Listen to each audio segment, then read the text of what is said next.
अस्सलामुअलैकुम। SM news के साथ मैं हूं सैयद मुक़द्दर रज़ा। ख़बरों के सिलसिले को मज़ीद आगे बढ़ाते हुए खबर शामिल करते हैं मांगा मंडी से, जहां पर हमारे नुमाइंदे मोहम्मद काशिफ की रिपोर्ट के मुताबिक लाहौर के शहर मांगा मंडी में भी सर्दी की आमद है। सर्दी की शिद्दत में इजाफे के साथ ही मछली की मांग में भी इजाफा हो गया है और शहरियों ने फ़िश पॉइंट का रुख करना शुरू कर दिया है। मांगा मंडी के मशहूर लतीफ़ कसूरी फ़िश पॉइंट पर खाने के शौकीन अफराद का रश बहुत ज़्यादा होता है।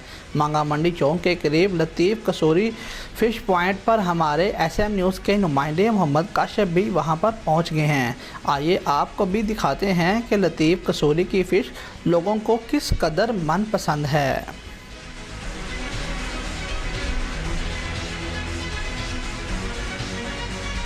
जी भाईजान, आप क्या लेने हैं? जी मैं भाई लतीफ़ से मछली लेने आया था, तो मैंने कल का मौसम ज़रा चेंज है तो बस दिल किया तो मैं भाई को पास मछली खाने आ गया। और भाई की मछली माशाल्लाह बहुत टेस्टी है, बहुत प्यारी है, यानी कि तवे में तलते भी हैं। मेरे दोस्त भी आए हुए हैं, सब दोस्त खड़े, हम सब ने खा ली है। अब मैं ये घर के लिए पैक करवा रहा हूँ ये मछली। जी बहुत शुक्रिया।